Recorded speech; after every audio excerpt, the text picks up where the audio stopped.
Buenas noches. Bueno, hasta que finalmente llegamos a la última sesión. Procedimiento creo más esperado, ¿no?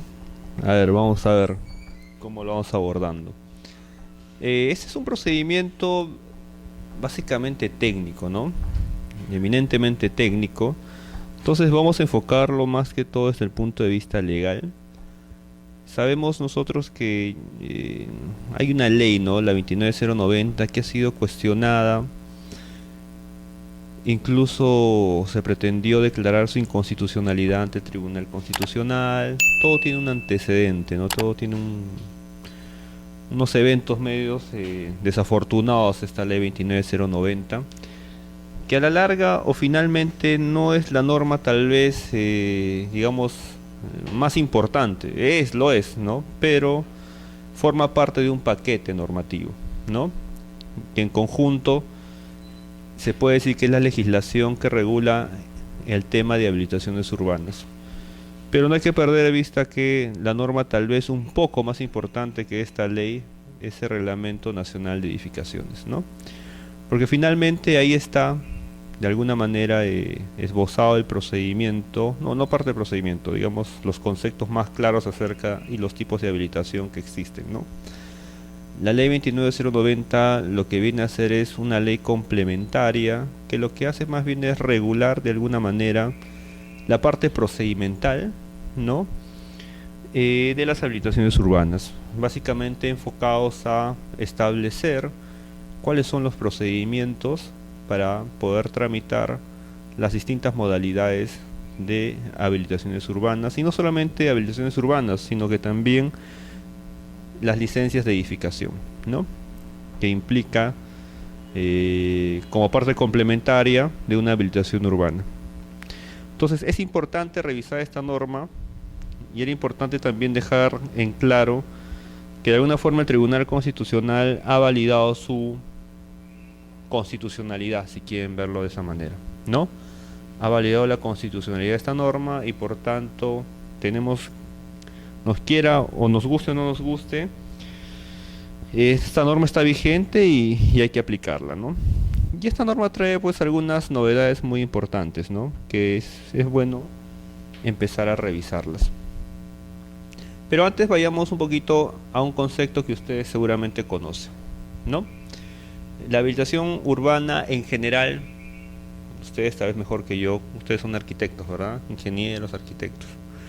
Saben que es una habilitación urbana, ¿no? A ver, señorita, ¿qué es una habilitación urbana? Un predio rústico, un terrenerías, ¿no? Digamos, si se dan cuenta, todo se reduce a ese concepto, ¿no? Es convertir, urbanizar un terreno, ¿no? Que puede ser rústico, puede ser IAS. Pero eso, claro, detrás de eso hay todo un procedimiento, ¿no? Un procedimiento que hay que seguir, ¿no? Entonces, fíjense que esta ley establece puntos muy importantes, como por ejemplo lo siguiente, ¿no? El artículo 1 de esta ley señala claramente que el objeto de esta ley, ¿no?, es justamente la obtención de las licencias de habitación urbana y de edificación. Pero no solamente regula esta norma la obtención de las licencias de habitación urbana y de edificación, sino además que esta ley exige ya el seguimiento, supervisión y fiscalización en la ejecución de los respectivos proyectos. O sea, si bien es cierto, esta norma dice el procedimiento para obtener una licencia, sea A, B, C o D, es el siguiente, ¿ya? Y el procedimiento para obtener una licencia de edificación es el siguiente. Pero ahí no termina esta norma. Esta norma además dice que se tiene que hacer el seguimiento, la supervisión, el control de esa obra, ¿no? Muchas veces nosotros hemos visto que en la práctica, porque así lo diseña la norma, y esta norma claramente dice que los procedimientos tienen silencio positivo, ¿no? Entonces, el efecto legal de darle a un procedimiento un efecto positivo puede ser positivo, o sea, en el sentido ya, dejando de lado el silencio, puede ser negativo o puede ser positivo. No creo que mejor cambie el término. Los silencios administrativos son positivos y negativos, ¿no? Pero el hecho de asignarle a estos procedimientos un silencio positivo, en realidad puede ser perjudicial, ¿no? Puede ser perjudicial, ¿en qué sentido? Porque fíjense, nosotros presentamos los requisitos que están en el TUPA y automáticamente se debe entender que yo ya tengo la licencia de habilitación. Es por eso que la norma dice, oye, por si acaso, esta ley además implica la obligación del seguimiento, supervisión y fiscalización de la ejecución del respectivo proyecto. O sea, no basta que la municipalidad distrital, que son las competentes para otorgar este derecho, ¿no?, de habilitación, no basta que sencillamente ellas otorguen el silencio o dejen pasar el plazo de los 30 días y automáticamente el promotor, ¿no?, o el propietario, etcétera, etcétera, empiece ya con el inicio del proceso de habilitación urbana, ¿no? Es importante también que la municipalidad esté detrás, ¿no?, de alguna manera exigiendo que se cumplan con las condiciones mínimas que la propia ley establece. Entonces, esta ley trae esa obligación, ¿ya? O sea, que no solo se piense que solamente regula los procedimientos, ¿sí?, de otorgamiento de licencia de edificación y habilitación, genera obligaciones también. Ahora, la norma claramente les había comentado, dice, los procedimientos establecidos en la presente ley, con excepción de procedimientos de habilitación urbana de oficio, están sujetos al silencio administrativo positivo. O sea, el único que no tiene silencio positivo es la habilitación urbana de oficio, que tiene su propia peculiaridad que ya lo vamos a ver, ¿no? En los demás casos, silencio positivo, ¿sí? Fíjense la trascendencia de esta norma. ¿Qué más nos trae esta norma? Bueno, el concepto de habilitación urbana que lo tenemos, pues ha tenido varias modificaciones, incluso esta misma ley. Finalmente, el concepto que se aprueba, como hemos leído ahí, es un proceso para convertir un terreno rústico o eriazo en urbano. Pero además señala mediante la ejecución de obras de accesibilidad, distribución de agua, recolección de desagüe, distribución de energía e iluminación pública. Y acá viene algo bien importante. Dice, adicionalmente el terreno puede contar con redes para la distribución de gas y redes de comunicaciones. Este proceso requiere de aportes gratuitos y obligatorios para los fines de recreación pública. La ley, y esta ley también es conveniente precisarlo, se aplica a nivel nacional, ¿no? No hay municipalidad distrital que a través de una ordenanza pueda crear una excepción, ¿ya? Esta ley tiene, como se puede llamar de alguna manera, ese carácter general, ¿ya? Y si ese carácter general, las ordenanzas que van a entrar, y de hecho hay ordenanzas que empiezan a regular también los temas de habilitación urbana, esas ordenanzas de alguna forma tienen que alinearse a esta legislación. Entonces, ustedes que están en el día a día en estos temas, si ustedes encuentran alguna ordenanza de la municipalidad distrital, por ejemplo de San Martín de Porres, de San Borja, etcétera, etcétera, que pueden emitir ordenanzas y que entran a regular el tema de habilitaciones urbanas, tengan presente que esas ordenanzas deben estar orientadas a complementar lo que esta ley y el reglamento señala, pero de ninguna manera podría decir lo contrario, ¿ya? No podría hacerlo. Fíjense, este proceso requiere de aportes gratuitos y obligatorios para fines de recreación pública. Hemos dicho que los aportes no vamos a encontrarlos en esta ley. Los porcentajes que se tienen que dejar en aportes no lo vamos a encontrar en esta ley, ¿ya? Esta no es la finalidad de esta ley. La finalidad de esta ley simplemente es señalar cuál es el procedimiento. Recreación pública, que son áreas de uso público y restricto, así como por servicios complementarios para educación, salud y otros fines, en lotes regulares edificables que constituyen bienes de dominio público del Estado. Eso es importante también señalar. ¿Por qué razón? Porque ya la propia ley le está dando una categoría a este tipo de aportes, ¿no? Si por ahí quedaba alguna duda en algún momento de que no todos los aportes podrían ser considerados bienes de dominio público, pues con esta ley queda totalmente zanjado el tema, ¿no? Ustedes habrán escuchado que en ciertos tipos de habilitaciones urbanas también se aprobaban aportes equipamientos vendibles, ¿no?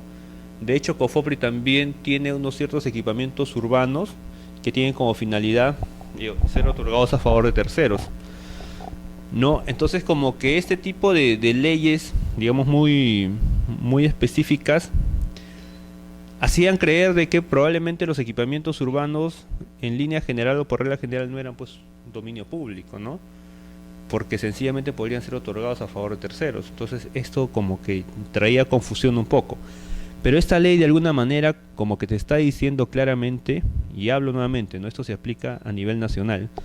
Esta ley está diciendo que todos esos aportes y demás servicios complementarios son bienes de dominio público, ¿ya?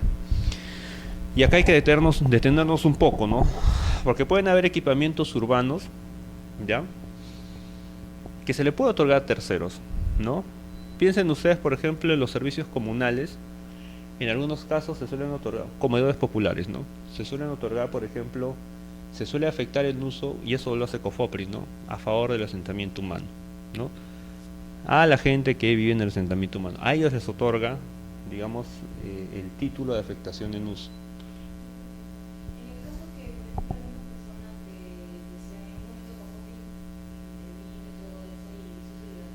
Ujú.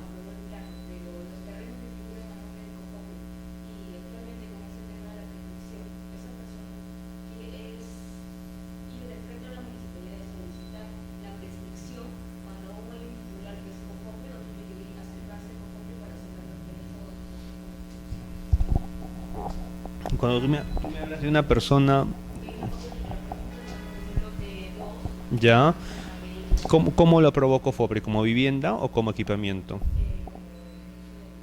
Ya, como vivienda, todavía figura COFOPRI. Ah, ok. Entonces, tú dices que, por ejemplo, que en ese predio que es de vivienda está bien una persona, pero COFOPRI no lo titula. Aún no lo ha titulado. O no lo quiere titular.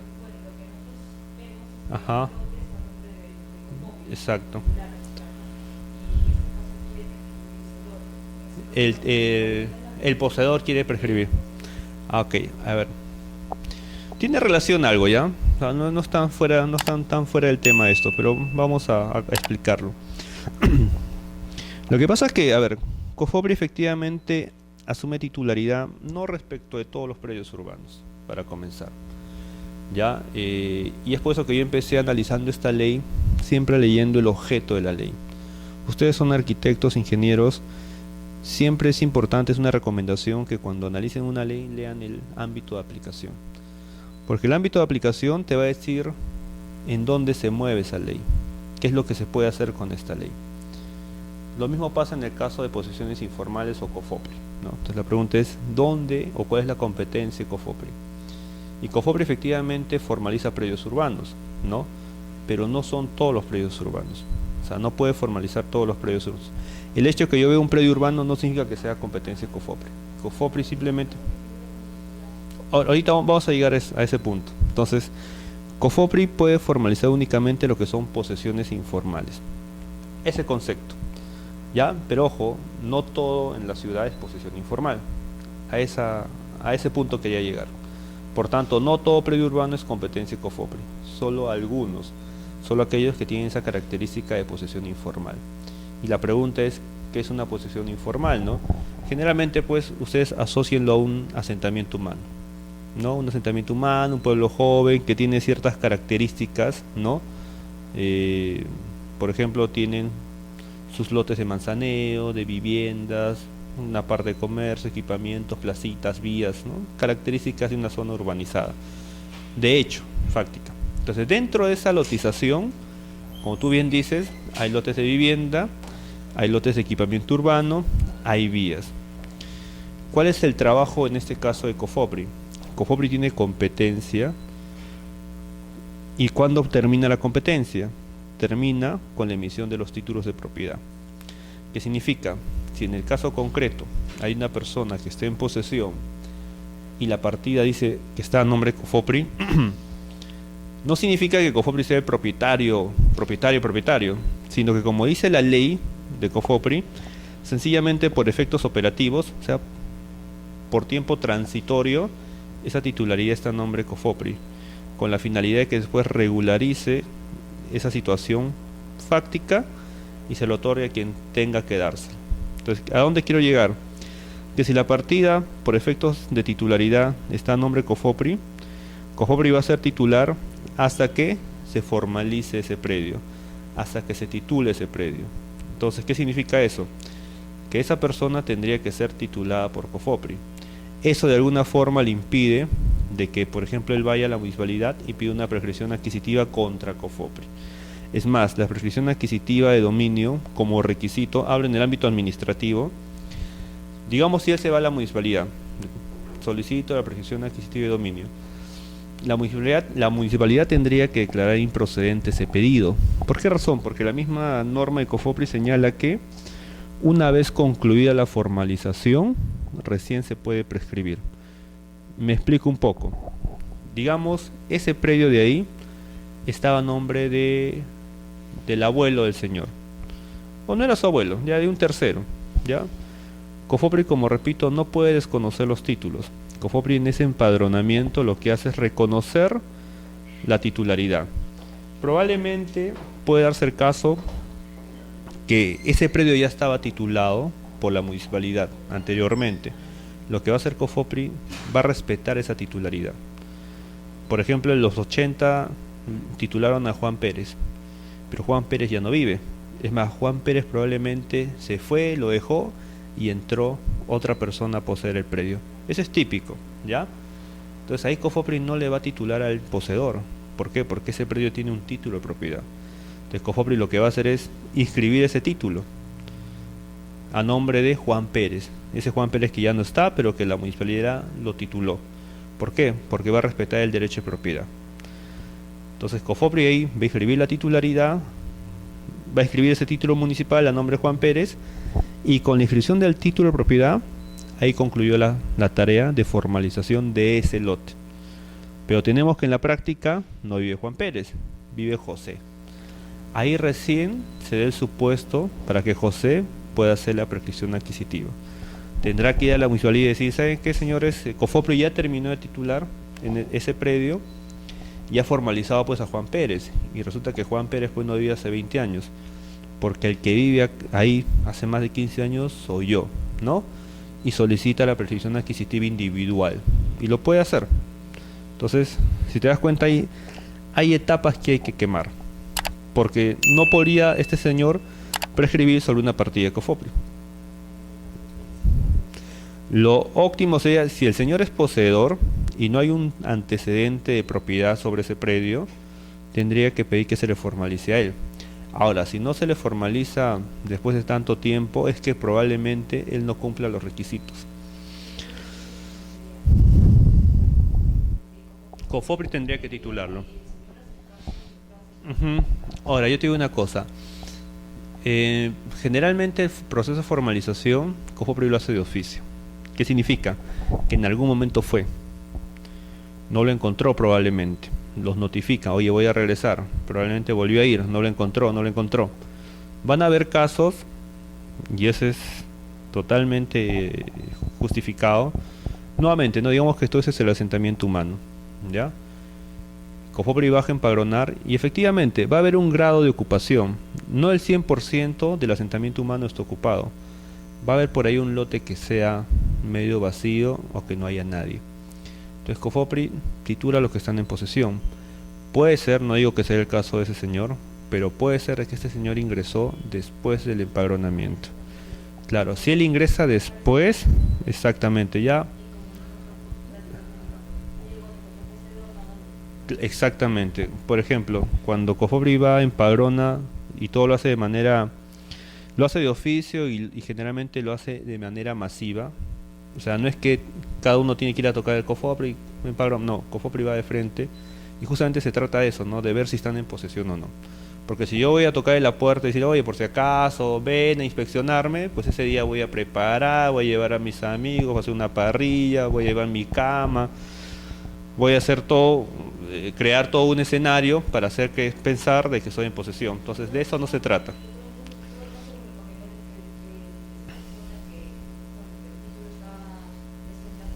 Ujú.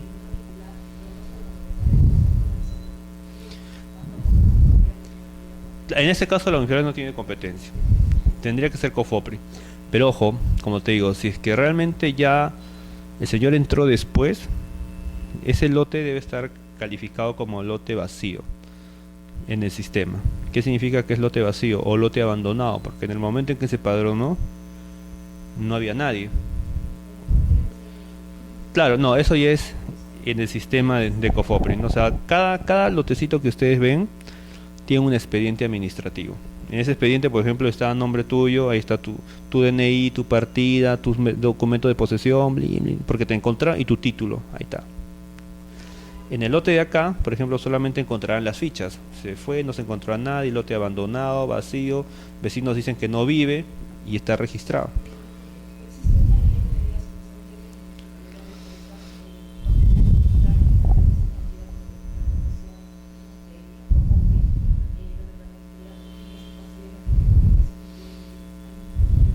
Sí, bueno, que esto no era materia, ¿no? Sí, claro, o sea, la legislación habla, en principio, a ver, en principio la competencia, aunque hemos comentado algo, en principio la competencia es municipal, ¿no? Cerrado. Les comenté que en los años 90, cuando se hace esta reforma, se crea COFOPRI, pero quiero que tengan en claro que la competencia es municipal. Lo que pasó en los 90 fue un problema ya legislativo, un conflicto en que hubo entre el Ejecutivo y los gobiernos locales, pero eso ya se arregló. Actualmente, en el año 2006, se sacó la ley 28687, si no me equivoco, donde se deja en claro que la competencia en materia de saneamiento corresponde a las municipalidades provinciales. Claro, competencia es de ellos. Pero en el año 2006 también sacó una ley, el Congreso sacó una ley que se llama Ley de Temporalidad, donde dicen que COFOPRI de manera temporal puede titular asentamientos humanos, posesiones informales, sin necesidad de pedirle convenio a la municipalidad. Pero eso sí, los títulos que emite COFOPRI son firmados por el alcalde. Eso sí, no cambia. ¿Ya? Entonces, si te das cuenta, hay una norma que le dice, por lo menos, que es esta ley de temporalidad, que le dice a la municipalidad, oye, tú no puedes meterte. Pero siempre y cuando sea posesión informal. ¿Ya? Si es posesión informal, los alcaldes, y hablo provinciales, porque los distritales no pintan acá, ¿ya? La municipalidad provincial no puede titular posesiones informales. Ahorita es competencia exclusiva de COFOPRI de manera temporal, y esa temporalidad, o esta ley de temporalidad, está venciendo en julio del 2016. O sea, el próximo año ya concluye esa ley de temporalidad. Ya será el Congreso si es que amplía la temporalidad. Y si no la amplía, ese saneamiento tendría que hacerlo ya las municipalidades provinciales. Y si quiere hacerlo COFOPRI, o si la municipalidad quiere que lo haga COFOPRI, tendría que hacer un convenio. Salvo que nuevamente salga otra ley y diga, no, temporalmente a COFOPRI hasta el 2021, así, etcétera, etcétera, ¿no? Eso ya dependerá del Congreso de alguna manera. Entonces sí hay una ley.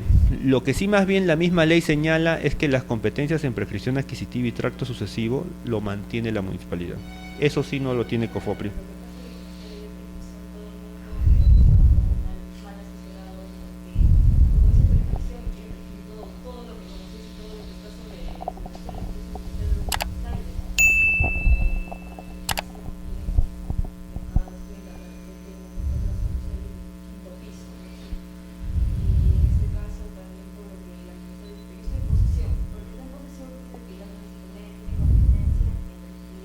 Ujú, ujú. La provincial, me imagino. No, la provincial. La distrital no pinta acá. Tampoco. No, la competencia siempre es provincial. Si lo hace la distrital es ilegal.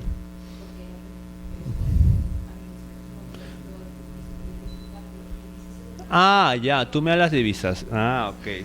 No, porque las municipalidades pueden hacer prescripción, o sea, pueden hacer procedimiento de prescripción. Ah, no, claro, visación sí. Ah, ya, ya, no, claro, eso sí. Eso siempre lo han tenido.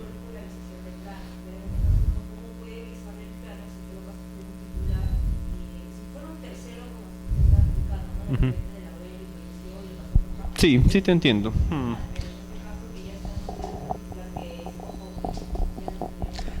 Lo que pasa que ahí, a ver, ¿cómo se podría hacer un poco sutil? Y acá ustedes me van a dar la razón. O sea, es importante la competencia, ¿no? O sea, no sé, ¿alguno ha trabajado en el Estado? ¿No han trabajado en el Estado? ¿Alguno tiene alguna experiencia de haber trabajado en el Estado, alguna entidad pública? ¿Estás trabajando ahorita? ¿En cuál municipalidad estás trabajando? ¿En qué municipalidad estás trabajando? Chorrillos, tú, privado. A ver, lo que son entidades públicas, chicos, también lo comenté en esta clase, ¿ah? Justo creo que fue la primera clase. Eh, lo primero que tiene que ver la entidad pública es la competencia. Lo primero, ¿ya? Y a veces es lo último en que se dan cuenta. Porque llega el administrado, le tramitan, le piden, ¿ya? Y después cuando ya está a mitad o terminado, oye, ¿y esto realmente nos compete? Hoy no es. Y, señor, no podemos tramitar. O se sienten tan comprometidos porque ya le pidieron tantas cosas que al final le terminan dando. Y estás cometiendo un error, ¿no? Entonces, eso es, o sea, así grosso modo, ese es el principal problema que tienen las entidades públicas, ¿no? Por eso es la recomendación. Lo primero que tienen que hacer ustedes cuando les llega un escrito, tú que trabajas en la municipalidad, uno, mira la competencia. Primero, o sea, ¿soy competente para hacer esto? ¿Me corresponde a mí hacer esto? Y dos, el tema de la legitimidad. Y la legitimidad está orientado, así como acá te dice, oye, lo hace el promotor, lo hace el propietario o su representante. Entonces, esa es la legitimidad. ¿Quién lo puede pedir? No lo puede pedir cualquiera. Igual ustedes en ese procedimiento, a ver, ¿quién está pidiendo tal cosa? Ah, ok, si eres competente y lo pide quien tiene que pedirlo, pues no hay ningún problema. Ahora, el problema en la municipalidad es lo siguiente, y tú muy bien lo dices, ¿no? Imagínate, si alguien te pide la avisación de planos de un terreno que es comunal, mira, es una comunidad campesina, estoy seguro que la municipalidad se lo va a dar. Y saben perfectamente que no se pueden prescribir terrenos comunales, pero te lo va a pedir, ¿no? Pido avisación de plano para iniciar procedimiento de prescripción adquisitiva y dominio. Acá está mi plano con coordenadas, vísamelo por favor. La municipalidad simplemente va a decir, esta es una información catastral, no me importa si va a prescribir Machu Picchu, no me importa si va a prescribir la Plaza de Armas, no me importa si va a prescribir un terreno comunal, no me importa si va a prescribir a Cofopri, o no me importa si le va a prescribir al propietario o al vecino o al hermano, no lo sé. Es más, no sé si está inscrito el predio, yo solamente te aviso los planos, bla. A eso voy, ¿no? A eso voy, porque ese ámbito, o sea, esos supuestos que yo te he puesto, que ahorita son así de absurdos, muchas municipalidades sencillamente los visan.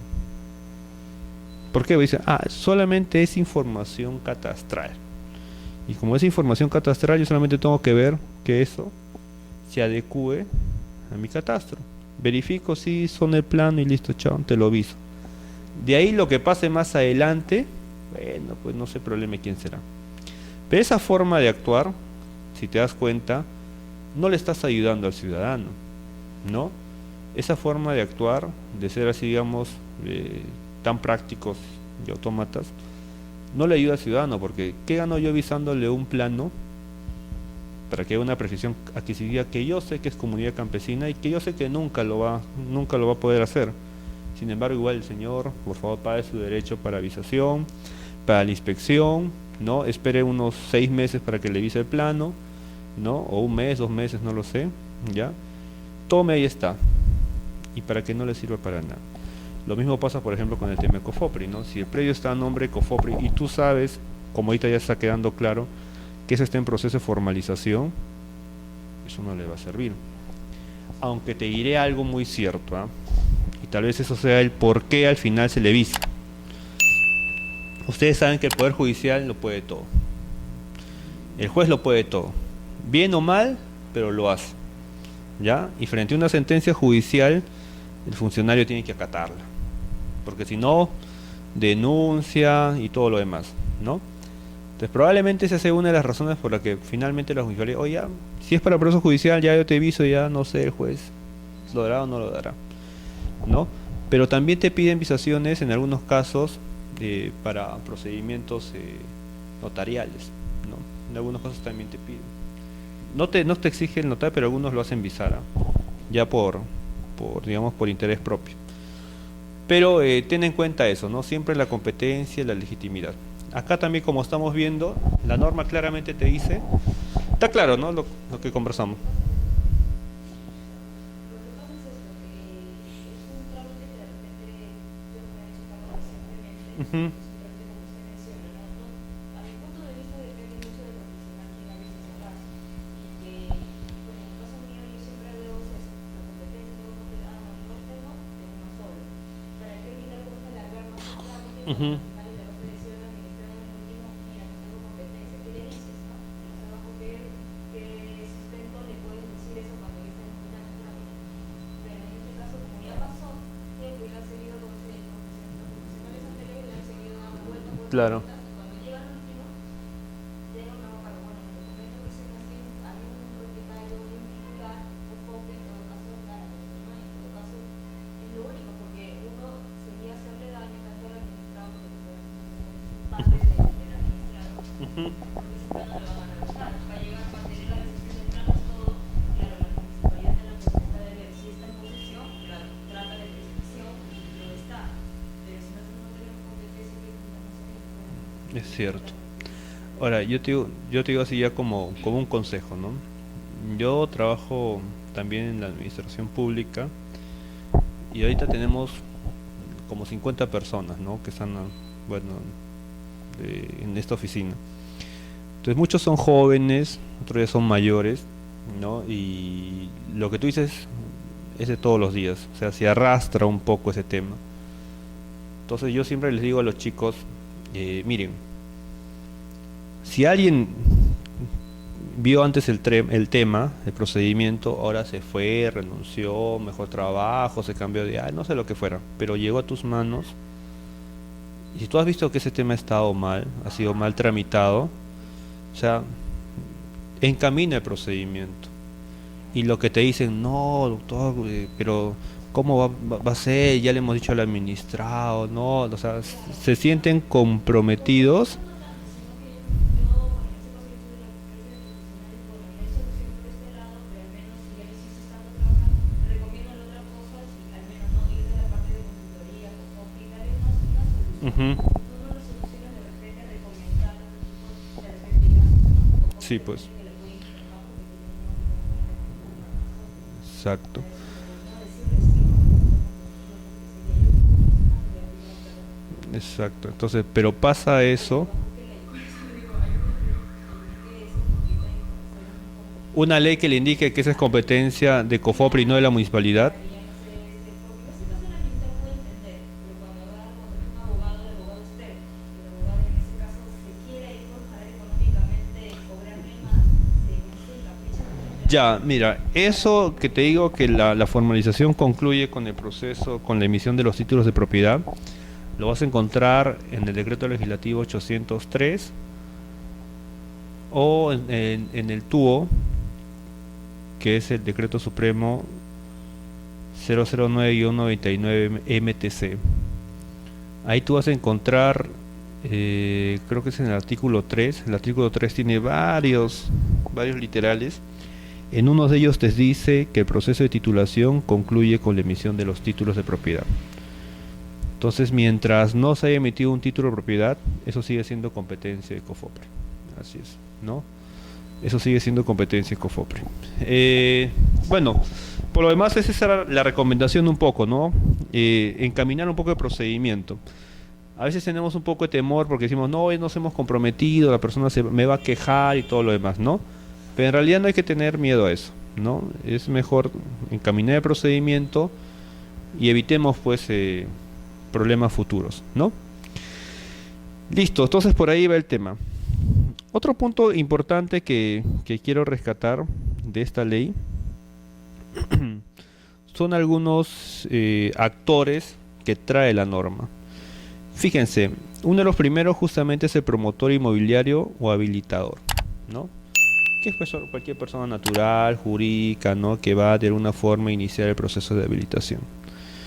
Pero también trae, bueno, obviamente el propietario también es, o sea, a veces son personas distintas, ¿ah? El propietario, el promotor o habilitador, ¿no? En algunos casos no necesariamente lo va a hacer el propietario, ¿no? Podría contratar a un tercero profesionales para que hagan el proceso de habilitación urbana. Ahora también tenemos profesionales responsables del proyecto, ¿no?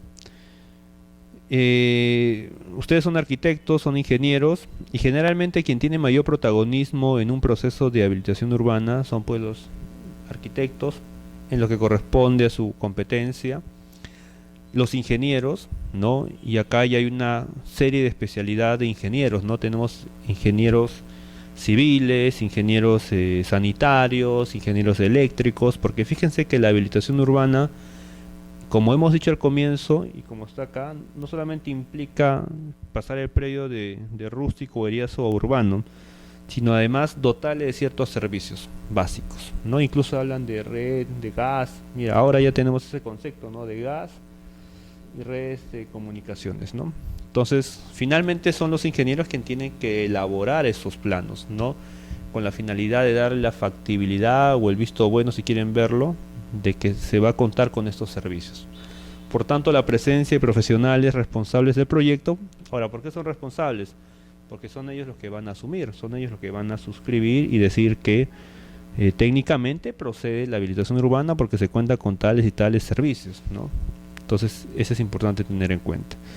También la ley nos trae un responsable de la habilitación urbana y edificación, ¿no? Claramente la norma señala que es una persona natural o jurídica responsable de la ejecución de la obra, de las medidas de seguridad y fallas de la construcción. Dice, incluyendo las obras realizadas por subcontratistas y por el uso de materiales o insumos defectuosos, sin perjuicio de las acciones legales que puedan repetirse, ¿no?, en contra de los proveedores, fabricantes o subcontratistas. Y también la norma nos trae otro concepto o otro integrante dentro del proceso de habilitación urbana, y me estoy refiriendo a las comisiones técnicas, ¿no? Este es, digamos, las comisiones técnicas. Las municipalidades distritales tienen que contar con comisiones técnicas que son justamente los especialistas que van a calificar tu proyecto, ¿no? Y esos proyectos que van a calificar, me refiero a proyectos de habilitaciones urbanas y procedimientos de edificación. Estos dos procedimientos a veces van de la mano, ¿no? Porque una vez que habilito, lo primero que voy a hacer es justamente edificar, ¿no? Entonces fíjense que la norma habla de una comisión, y cuando habla de una comisión es como un órgano colegiado, ¿no? ¿Por qué? Porque desde el momento que hay más de un profesional, ya estamos frente a un órgano colegiado. O sea, la naturaleza es colegiada, porque ya no decide uno, ¿no? Cuando decide uno es un órgano unipersonal, ¿no? Un funcionario, un subdirector, un director. Él decide solo. Pero como podrán darse cuenta, un proyecto de habitación urbana va a tener opiniones de ingenieros, arquitectos, etcétera, etcétera. Entonces requiere, por la misma naturaleza del procedimiento, que en la comisión también haya integrantes dotados de esa especialidad. Y la comisión claramente señala para cada caso específico, como por ejemplo para el tema de habilitaciones urbanas, que sí o sí tiene que haber un representante de la municipalidad, eso sí, de cabeza. Y él va a ser justamente quien va a ejercer la presidencia de esa comisión. Pero no solamente tiene que haber un representante de la municipalidad, sino que también tiene que haber un representante del Colegio de Arquitectos del Perú, ¿no? Tiene que haber un representante del Colegio de Arquitectos, un representante del Colegio de Ingenieros, ¿no? Y la ley habla también de un representante de CAPECO, ¿no? También habla de representantes de las entidades prestadoras de servicios. No es importante eso, ¿por qué? Porque de alguna manera ellos van a también pronunciarse respecto de la factibilidad de servicio, ¿no? El ingeniero, en el momento cuando se presenta el expediente de habilitación urbana, pues el ingeniero sanitario podrá decir, no, pero sí cuenta con factibilidad de servicio, etcétera, etcétera, ¿no? Podrá declararlo, firmarlo y todo, pero es importante también tener, por el lado de la comisión, justamente estos funcionarios, ¿no?, encargados de brindar el servicio público. En su momento, efectivamente, en esta zona ya está programado que a partir del año 2000 tanto se vaya a extender el servicio de agua y desagüe por toda esta zona. Por tanto, si eso es así, efectivamente sí tendría factibilidad. Entonces, a lo que voy es que se necesita tener de opiniones técnicas, ¿no? O sea, si yo voy a tener una comisión, por ejemplo, conformada por personas que no conocen el tema, pues sencillamente tal vez todas las comisiones o no se aprueban o se aprueban, ¿no? pero no me garantiza de que efectivamente estas sean las mejores o expedientes idóneos, correctos. Pero también hay una comisión relacionada con el tema de edificaciones, ¿no? También, como le digo, esto va de la mano. Y la norma también claramente señala que el representante también tiene que ser, o el presidente también tiene que ser de la municipalidad distrital, ¿no? También hay dos representantes del Colegio de Arquitectos del Perú, 3 representantes del Colegio de Ingenieros del Perú, ¿no? Ahora, evidentemente, ¿cómo se pronuncia esta comisión?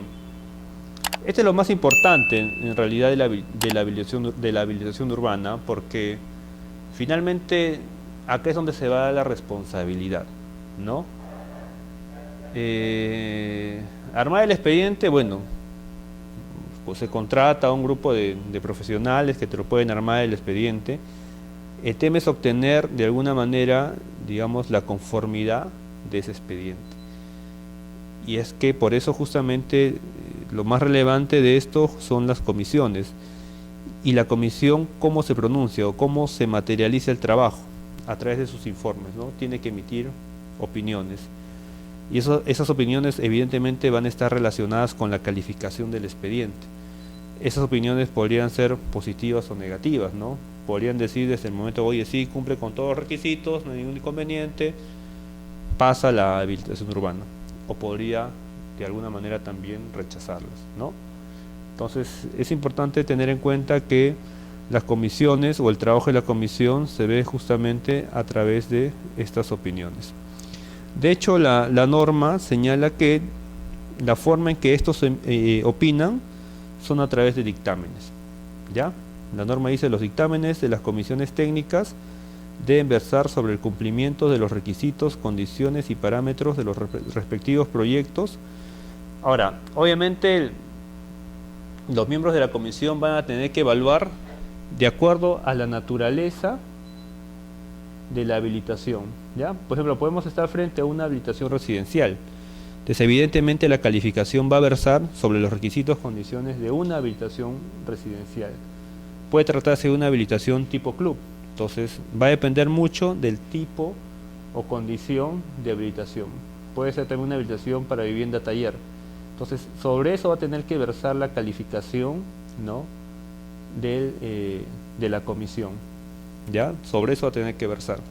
Evidentemente los requisitos, y eso por transparencia, ya la ley exige que tienen que estar previstos en el TUPA, ¿no? Y se van a dar cuenta que los requisitos no son muy complicados para presentar un expediente de habilitación, por lo menos requisitos formales, ¿ya? ¿Qué más nos trae esta norma? Nos habla también de los revisores urbanos, ¿no? Que esto fue materia justamente de cuestionamiento en la parte de su constitucionalidad, ¿no? Y que finalmente el Tribunal Constitucional de alguna forma como que dijo que era constitucional, ¿no? Pero veamos a qué se refieren los revisores urbanos. Fíjense, dice el artículo 6.1 de la ley: los revisores urbanos son profesionales registrados y autorizados para verificar que los proyectos de habilitación urbana y o edificación de los interesados se acojan a la modalidad C para el otorgamiento de licencias que establece esta ley, cumpla con las disposiciones urbanísticas y o edificatorias que regulan el procedimiento en materia de trámite de conformidad con las normas de acondicionamiento territorial y o desarrollo urbano, el reglamento de edificaciones y otras normas que sean competencia para el proyecto. Si se dan cuenta, el revisor urbano de alguna forma como que hace la función de la comisión, ¿no? Pero es un solo profesional. Sobre él recae una gran responsabilidad, porque él es el que va a decir, oye, por si acaso, ese proyecto cumple con la ley de habitaciones urbanas, cumple con el Reglamento Nacional de Edificaciones, cumple con la ordenanza número tal que regula el procedimiento de aportes o especifica la entrega de los aportes. O sea que como sobre él recae una gran responsabilidad, ¿no? En otras palabras, no todo va a pasar por la comisión, sino que van a haber casos, como en la modalidad C, ya ahorita lo vamos a ver, donde el revisor urbano es el que va a asumir de alguna manera la responsabilidad. Es algo así como, por ejemplo, ustedes han escuchado hablar de los verificadores catastrales. En materia de catastro, ya existe la Secretaría Nacional de Catastro, ¿sí? La Secretaría Nacional de Catastro, que en este momento lo está presidiendo Registros Públicos. ¿Qué dice la Secretaría Nacional de Catastro, no? Dice, la Secretaría ha creado todo un paquete normativo que viene a ser pues la norma especial en materia catastral. Y como viene a ser un ente rector, todas las entidades que generan catastro, municipalidades, organismos de formalización, de titulación, etcétera, etcétera, y todos aquellos que quieran hacer catastro en el Perú, tienen que alinearse a esas normas de la Secretaría. ¿Ya? Entonces la Secretaría ha diseñado un procedimiento más o menos estándar para que todos en el Perú, digamos, se comuniquen con el mismo lenguaje, ¿ya? Y no haya levantamientos con PESTAT 56, con WG 84, con zona 17, otros zona 18, unos con teodolito, otros con estación total, otros con GPS diferencial, otros, o sea, ahorita es una ensalada, ¿no? Entonces lo que busca la Secretaría Nacional de Catastro es, oye, a partir de ahora, perdón,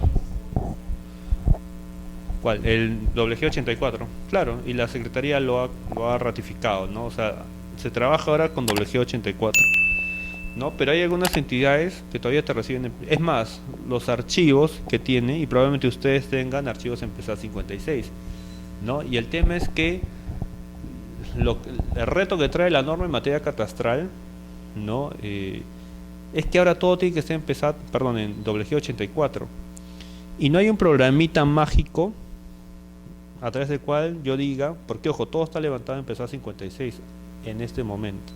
Ya hace algunos años atrás recién se está haciendo en PESAT en WG 84. Pero la gran cantidad de catastros que existe en el Perú es con PESAT 56. Entonces no hay un programita que te diga, oye, yo pongo esta base catastral en PESAT 56 y pum, lo convierto a WG 84. Eso no hay. Entonces, como no hay, ¿cuál es la salida? Hacer un levantamiento topográfico de todo, ya con WG 84. Ese es un chambón, ¿no? Por eso, hasta que lo hagan, nunca se va a poder. Claro, ahí tiene sus efectos, ¿no?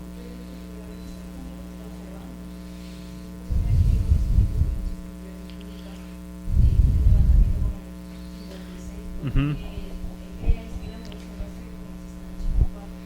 Es que como ya está vigente esa norma y ahorita la Secretaría te dice todo tiene que ser levantado con WG 84, tú tráeme con WG 84. ¿Y eso qué obliga?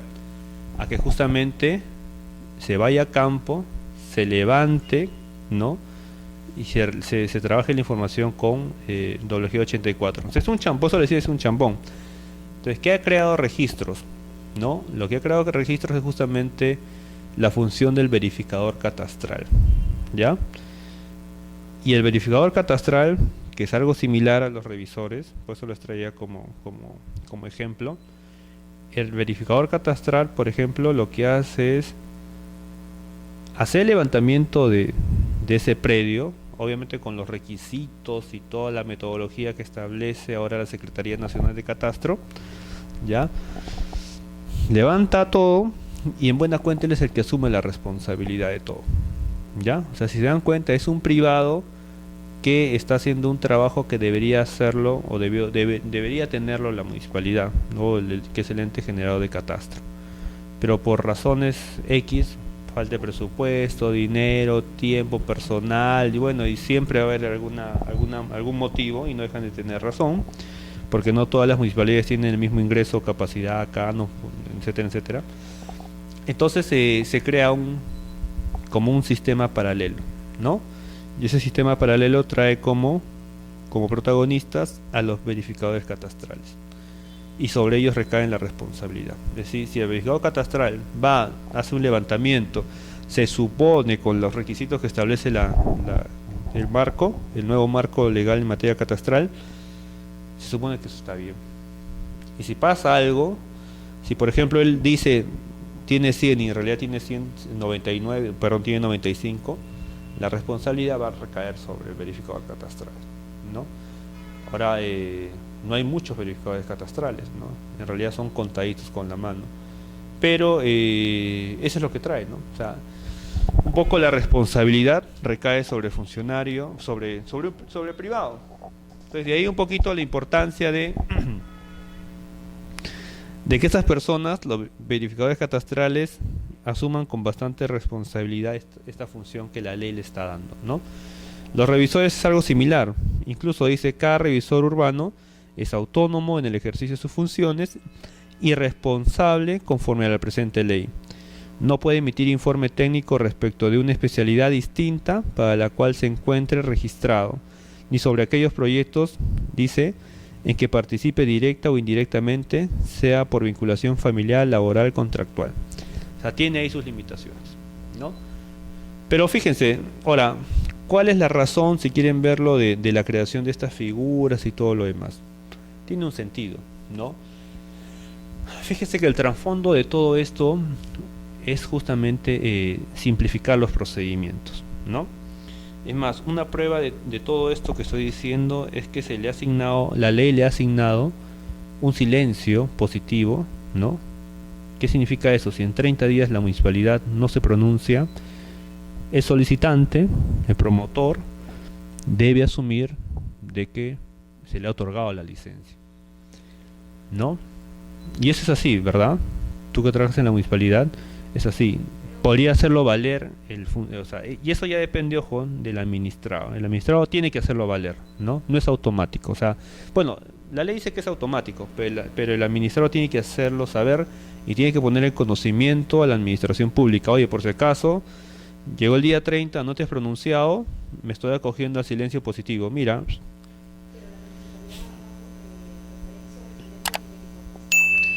Ah, claro, sin perjuicio de eso, la municipalidad tendría que...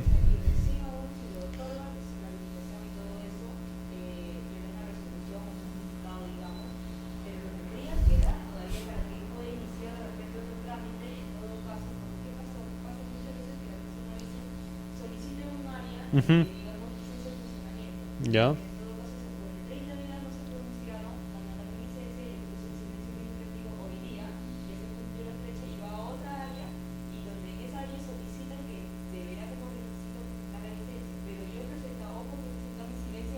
Uh-huh.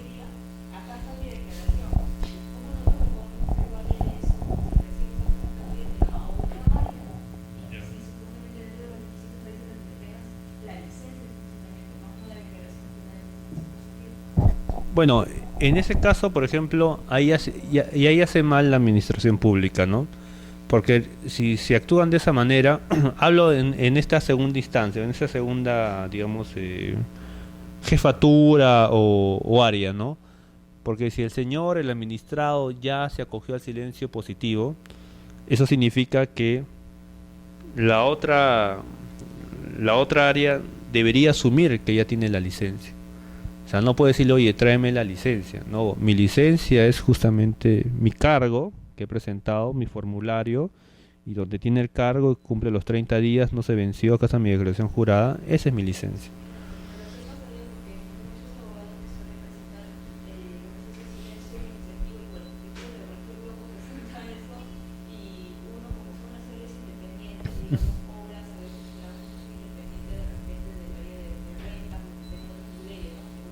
Uh-huh.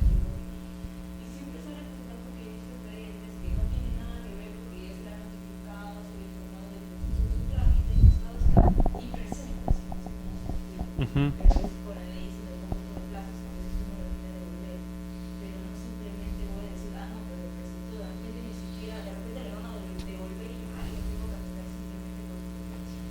Lo que pasa es que eso es lo que justamente la ley... Mira, si hacemos si hacemos lo que están haciendo ahorita ustedes, prácticamente no funciona el silencio positivo. Lo que no significa que a quien le han aplicado lo revise y puede revocarlo, ¿no? Puede decir, oye, o poner el conocimiento al superior para que anule esa licencia, ¿no? Digamos, ¿no? Te presentan, digamos que te piden 5 requisitos, de los cuales solamente presentó 3. Pero como tú no llegaste a revisarlo en los 30 días, el pata se acogió a la licencia, ¿no?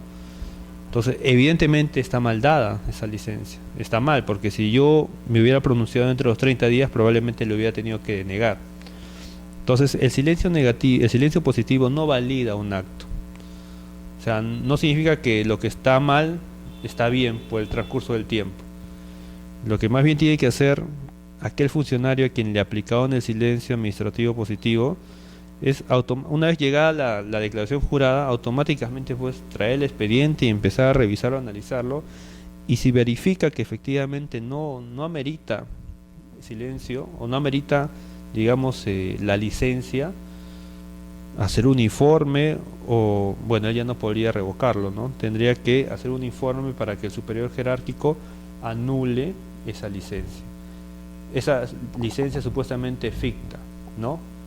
¿Por qué? Porque, como hemos comentado, adolece pues de requisitos que son indispensables para poder otorgar la licencia. Y la autoridad superior tendría que estar, digamos, de una manera dispuesta a hacerlo de manera inmediata. ¿Por qué razón? Porque ese documento ya está siendo utilizado y a su vez sirve para exigir otros procedimientos. Entonces es una cadena. Entonces ahí la reacción de la administración pública y sobre todo del funcionario a quien se le aplique el silencio administrativo tiene que ser inmediato, rápido. Entonces, ¿qué pasaría, por ejemplo, si el funcionario advierte, ahora, si está bien, o sea, si cumple, no hay problema, o sea, dale, ¿no? Entonces la ley se pone en ese supuesto, la ley se pone en el supuesto que está bien dado. Y si estuviera bien dado, no habría motivo para que el otro lo niegue, ¿no? Digamos, la otra dirección le niegue los demás permisos. Oye, está bien dado. Pero si nos ponemos del otro lado, que está mal dado, el funcionario automáticamente tiene que empezar a revisarlo, analizarlo y si corresponde, pedir que el superior lo anule. Anulado se cae eso. Entonces ya no, llegará hasta donde puede el señor. Pero lo que no deberíamos hacer es desconocer su silencio positivo. Y tampoco nosotros podríamos decirle, no, acá te falta este documento, no sé cómo te lo han dado, eso es nulo. Lo que sí podrías hacer es poner tú, que lo has visto, poner en conocimiento a quien supuestamente le aplicaron el silencio y decir, oye, este señor se ha aplicado el silencio, pero en realidad no cumple con los requisitos. Ojo, ten en cuenta eso, actúa de manera inmediata.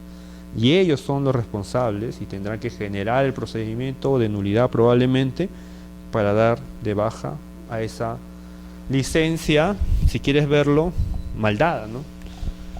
Solo porque, y nuevamente repito, ¿no? El transcurso del tiempo o la omisión de pronunciamiento no valida jamás un documento. Si es nulo, ¿no? Solo que hay que declararlo. Entonces hay que tener cuidado mucho con eso, ¿no? ¿Perdón?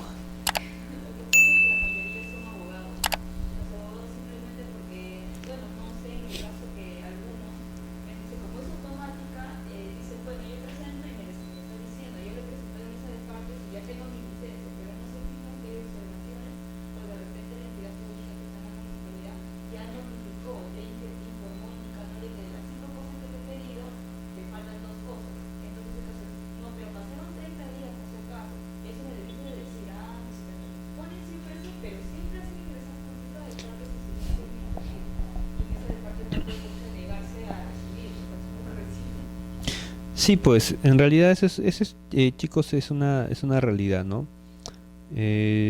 Como repito, ahí ya la municipalidad debía tener el tema claro, ¿no? Y ya debía tener como un plan de contingencia, ¿no? Si me van a aplicar el silencio positivo porque no tengo personal, me demoro mucho, bueno, ya pues en mi distrito justamente en ese momento está pues en full demanda inmobiliaria, ¿no? Entonces todo el mundo está pidiendo licencias todos los días. O sea, me queda claro que yo no voy a poder atender las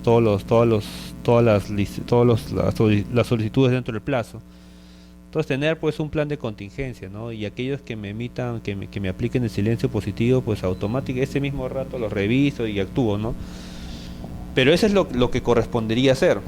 Porque si ellos vuelven a calificar, o sea, recién califican, recién resuelven, le envían un oficio, señor, por si acaso le falta este requisito, pero ya tiene el señor la licencia. O sea, ahí se olvidan un poco, ya tienen la licencia, ¿no?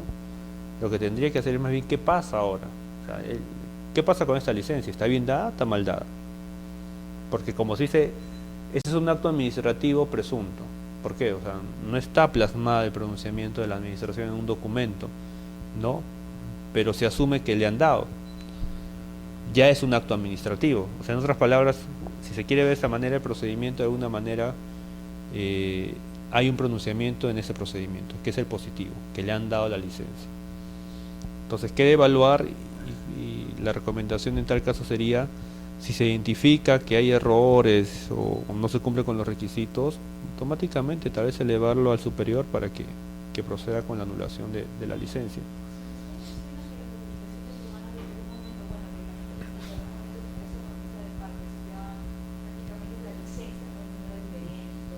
El formatito al final se convierte como su licencia. Ujú.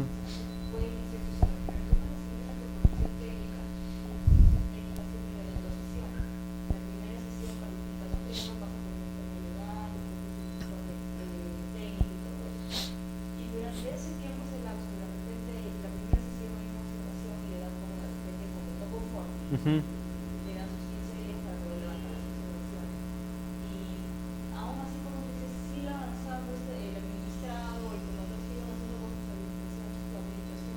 O sea, en la práctica ya viene elaborando. Ujú.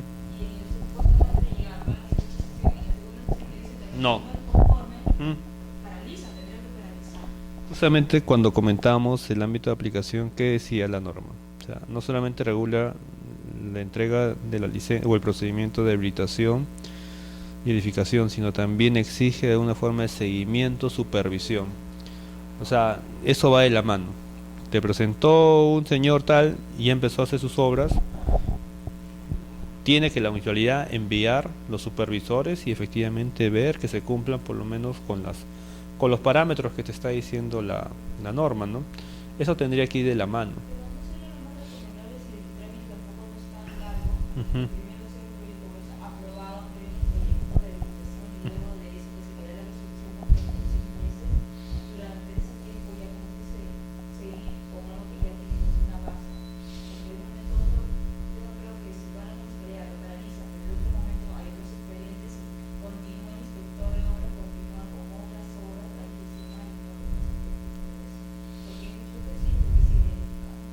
Sí, pues ya ese es un tema, por ejemplo, ya de gestión, ¿no? Uno ya conociendo la realidad del distrito, la demanda, de procedimientos, uno ya más o menos se va organizando y va estableciendo como un plan de trabajo, ¿no? ¿Qué es más conveniente en ese momento? Ir a inspeccionar, ir a supervisar, no hacerlo, esperar un tiempo prudente. Eso ya es manejo, ¿no? Pero lo que sí te dice la norma es que definitivamente tiene que haber un seguimiento de por medio. O sea, no solo, toma tu licencia y ya. Yo voy a ir cuando ya esté todo hecho. Cuando ya está todo hecho, ya probablemente, ¿qué vas a hacer, no? O sea, oye, tenías que dejar, no sé, 1,5 metros de retiro, has dejado solamente medio metro y son un edificio de 20 pisos. ¿Ya qué vas a hacer ahí? O sea, por eso es que el seguimiento tiene que ser a la par, ¿no? Como tú dices, si por ejemplo yo identifico que en algún momento esté infringiendo la norma, ¿no? O el reglamento de edificaciones, automáticamente lo paralizo, ¿no?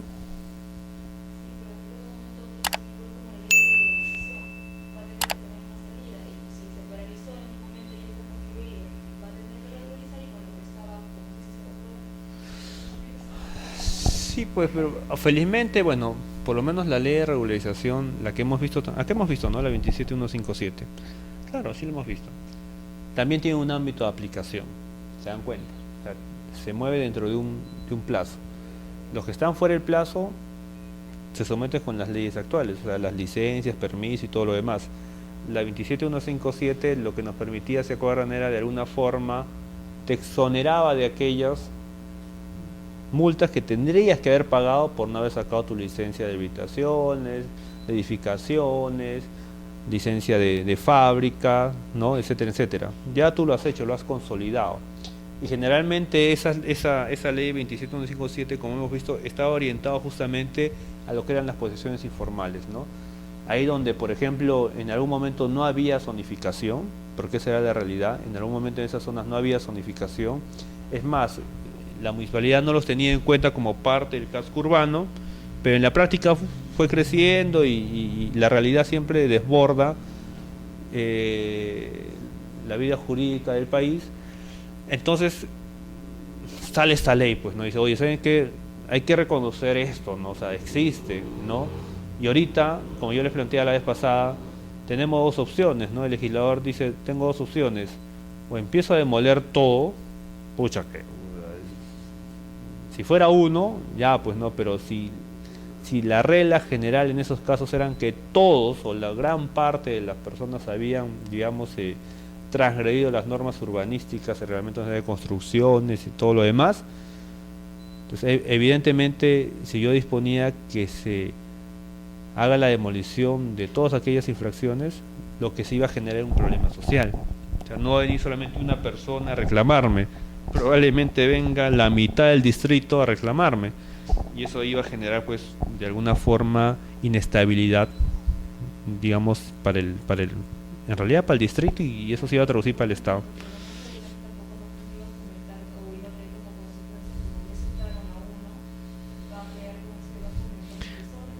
Es que nuevamente íbamos, ¿no? Si bien es cierto, se hace un ámbito de aplicación solamente a aquellas personas hasta cierto plazo, de ahí en adelante la municipalidad tendría, como ahora tendría que hacer, fiscalizar. Si que tuviéramos un aparato de fiscalización fuerte, que no lo tenemos, otra sería la realidad, ¿ya? Pero ¿cuál es la realidad? En realidad, es que como ustedes se dan cuenta, todavía en el Perú lo que se hace es, ¿cómo se llama? Satisfacer de alguna forma ciertas necesidades que son las básicas, ¿ya? Y ahorita lo prioritario en el Perú, ¿qué es? Hasta ahora la gente reclama viviendas, luz. Han visto nomás ahora recientemente la creación del distrito La Yarada en Tacna, ¿no? Que salió por toda la televisión nacional. ¿Qué es lo primero que reclaman esas personas? No tenemos luz, no tenemos agua, no tenemos desagüe. Y esa es gran parte un poco de la realidad del Perú, ¿no? No estoy hablando de las zonas urbanas, digamos, tradicionales, los cascos del centro, ¿no? Estamos hablando de lo que crece día a día, ¿no? Entonces, si se dan cuenta, la prioridad para las municipalidades y para el Estado es justamente atender eso. Atender las necesidades básicas que todavía tenemos como sociedad. Y es que esto es parte de una evolución, ¿no? Va a llegar el momento, como en otros países, por ejemplo, donde ya tienes satisfecha la necesidad de servicios básicos. O sea, eso ya salió de tu preocupación, ¿no? Entonces vas a tener otras prioridades. Y tus prioridades van a ser, oye, ahora quiero que la ciudad pues crezca, se mantenga de manera ordenada y quiero que el comercio sea formal, quiero que la gente respete tal y tal norma, ¿no? Entonces ya tu prioridad ya no va a ser lo básico. Ahora podrás orientar tu presupuesto, si quieres verlo, en el ámbito de fiscalización. Entonces ya no tendrás como ahora tal vez solamente 5 fiscalizadores para todo el distrito. Probablemente vas a invertir más en el sistema de fiscalización y podrás tener pues 100 fiscalizadores. Entonces con ese número evidentemente va a ser mucho más posible que tú puedas controlar el crecimiento de la ciudad.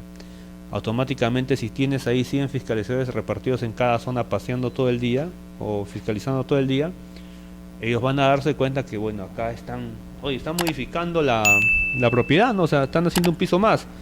Tienen licencia y ya en red podrían ver incluso, ¿no? Hoy entra, si tienes un catastro ya elaborado, que es lo que se aspira también, entra al predio tal, ya cómo está en su catastro. Según este solamente son 2 pisos. ¿Has visto si ha pedido una licencia de remodelación o ampliación de fábrica? No, no tiene ninguna licencia en trámite. ¿Qué haces? La actuación es inmediata. Señor, le notifica, usted está haciendo una obra nueva, está ampliando su fábrica. No, pero sí he pedido permiso. No, señor, mentira. Acá en el sistema me han verificado que usted no tiene ningún permiso. Ni en trámite, no ha pedido nada. Pum, paralizas la obra, lo notificas y se acabó. Pero eso no tenemos ahora. En otros países ya se tiene ese grado, digamos, de inmediatez, de reacción inmediata por parte del Estado. En este caso de las municipalidades, que son las competentes.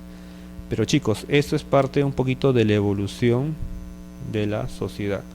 Por ejemplo, acá en San Isidro, de alguna forma se respeta y en otros distritos, porque digamos, el problema ya no es tanto satisfacer la necesidad de vivienda, es más, el distrito ya no tiene dónde crecer, no se está renovando, ¿no?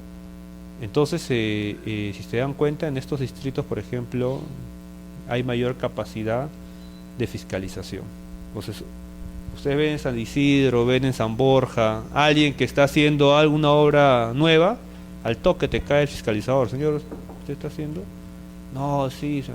¡Pum! Obra cancelada, obra paralizada, bien pegado, bien multado, todo. Eso debería reflejarse a nivel nacional.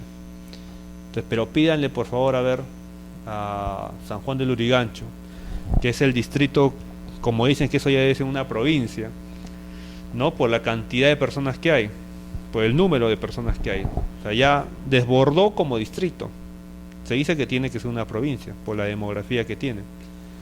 Entonces, imagínense pues una municipalidad distrital. ¿Ustedes creen que puede controlar todo un distrito tan grande? O prácticamente una provincia, como dicen. Es imposible.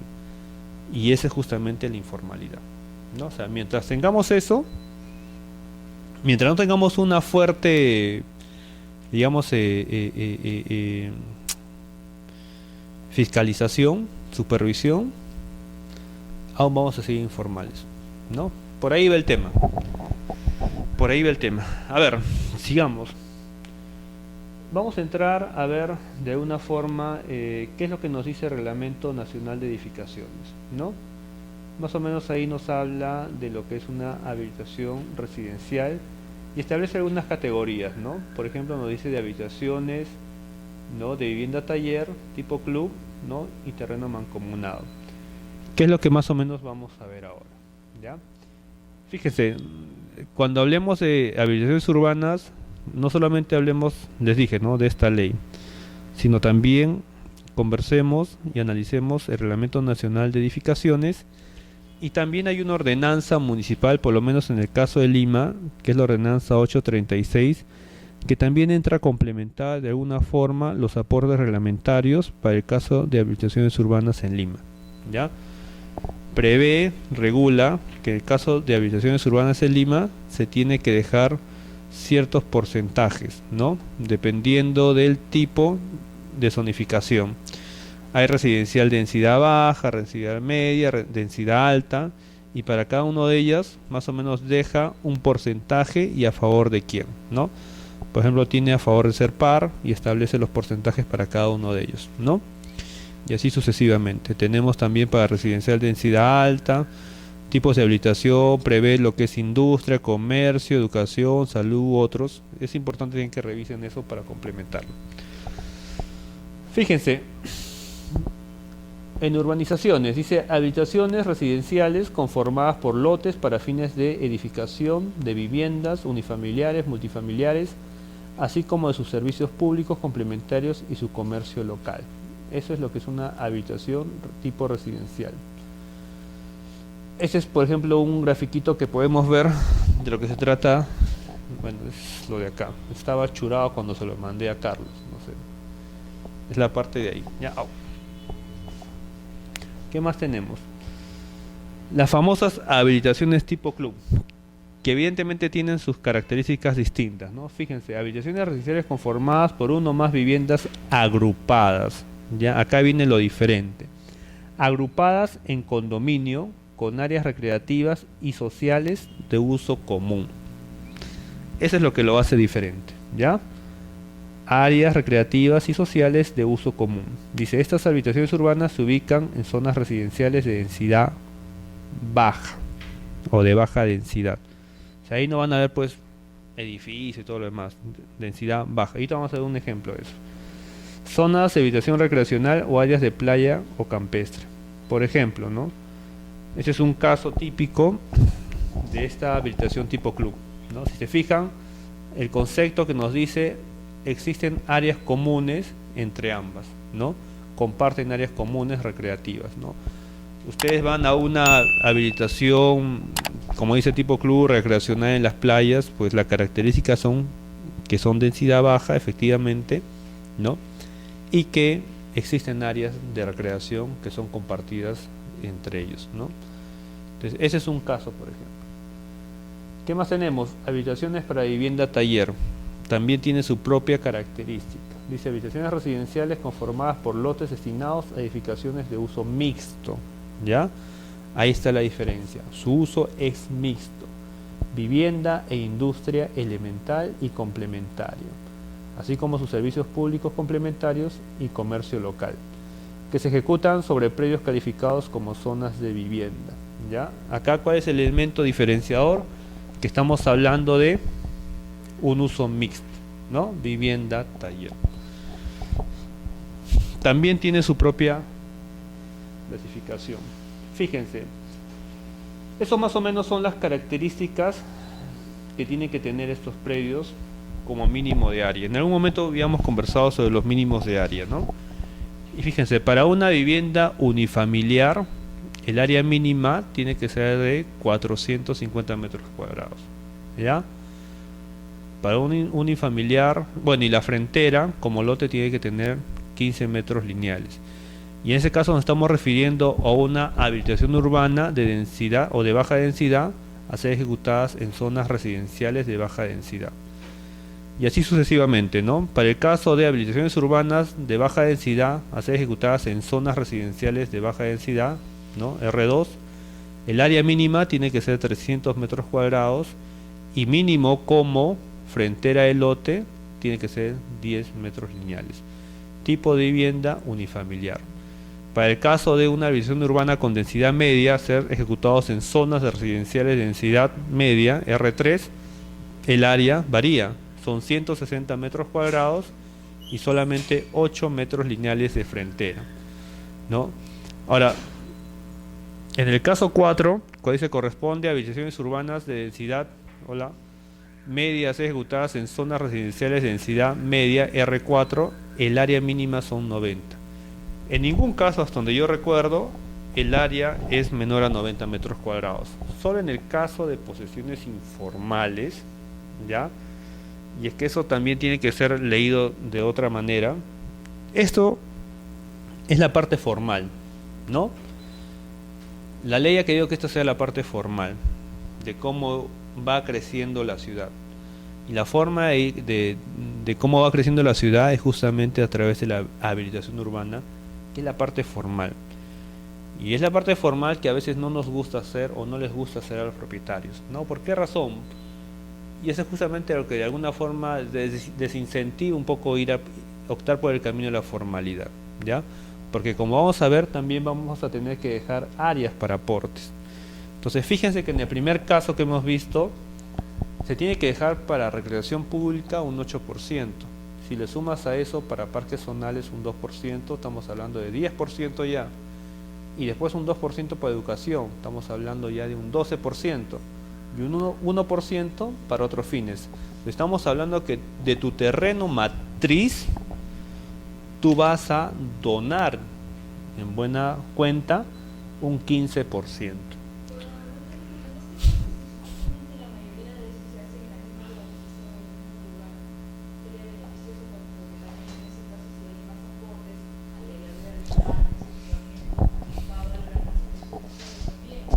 Mira, yo estoy totalmente de acuerdo, es más, para mí deberían ser más.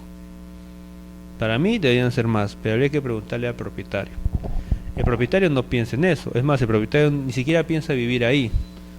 El propietario generalmente lo que hace es generar una visión urbana, bueno, tal vez alguno vive ahí, ¿no? Pero la mayoría ve esto como un tema lucrativo. Entonces, ¿qué pasa? El propietario lo que busca es maximizar y sacar el mejor provecho a su terreno. Entonces, desde el punto de vista del propietario, el propietario dice, oye, no voy a poder disponer del 15% de mi terreno en buena cuenta, ¿no? Eso implica como unas, no sé, se me ocurre, unas 50 viviendas más. O sea, estoy dejando de percibir 50 viviendas que yo pude haber vendido. ¿Se dan cuenta? Entonces, por ahí va un poco el tema del propietario. Pero por el lado de la sociedad, por el lado del derecho urbanístico, pues me parece totalmente justificado, ¿no? De que sea pues 15%. Pero fíjense, para el otro tipo son 15, 17, 18, 19, 20, 21, 22, 23, 24%. Entonces, esa es la principal razón por la cual los propietarios no suelen optar por la vía formal de la habilitación. ¿Y cuál es la consecuencia de esto? Que justamente empuja a que nos vayamos por el lado informal, ¿ya? Por el lado informal. El propietario, ¿cómo actúa de manera informal en este caso? El propietario no se ve invadir a sí mismo, evidentemente. El propietario muchas veces, para sacarle la vuelta al proceso de habilitación urbana y dejar de percibir este 25% o este 15% o este 14 o 12%, 16%, lo que suele hacer algunos propietarios o malos propietarios con poca conciencia social, ¿no? Es empezar a vender acciones y derechos. Tengo mi matriz, dice, oye, ya tengo que hacer una habilitación urbana, tengo que pagarle primero a un ingeniero, a un arquitecto, ingeniero sanitario, eléctrico y demás, hacer un expediente, pagar un derecho a la municipalidad, en registros públicos, hacer una lotización, empezar a ver, no. Y encima tengo que donar el 15% de mi área a educación, a salud, para parques, viviendas, vías. Entonces, si se dan cuenta, el problema un poco de la habilitación pasa por un poco de que el propietario entienda, ¿no?, de que la función social de la propiedad es eso, es una función social, no es una función individual, ¿no? Parte por entender que nosotros, los seres humanos, vivimos en sociedad y por tanto debemos aportar a la sociedad en algo, ¿no? Como dice su compañera, si todo Lima fuera urbanizado de esta manera, pues tengan por seguros que la ciudad sería diferente, ¿no? Tendríamos grandes parques, grandes vías, grandes zonas recreacionales, muchos equipamientos urbanos, y es que es precisamente en los equipamientos urbanos donde las personas se van a poder interrelacionar, ¿no? Muchas veces nos vamos a comunicar, a pasear en un parque, ¿no? Nos vamos a caminar en la zona de equipamientos urbanos, porque eso se han hecho en realidad para podernos interrelacionar a las personas en sociedad. Yo no creo que, o sea, la gente vaya necesariamente a hacer una actividad a tu casa, ¿no? Podrá hacer una reunión, pero hacer vida social generalmente está en los parques. Ustedes saben, los domingos, y esa es la función de los parques, ¿no? De los parques, de las áreas verdes y todo lo demás. Tiene una función, y no solamente es eso, ¿no? Porque estamos hablando también de educación, salud y otras cosas, ¿no?